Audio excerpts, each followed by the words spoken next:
Una nit freda d'hivern.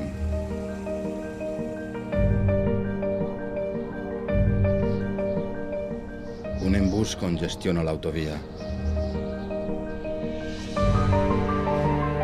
Daniel, al seu Volvo de gamma alta, observa els cotxes del voltant. Mirsada, conductora d'un Corsa vell, intenta abrigar el seu nadó.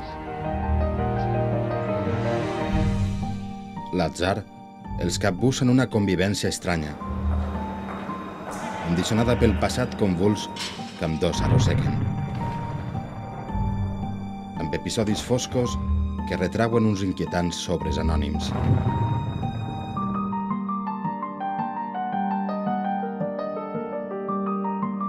Una novel·la plena de trames que s'entrecreuen per a mostrar com el desig és allò que ens empenta a viure.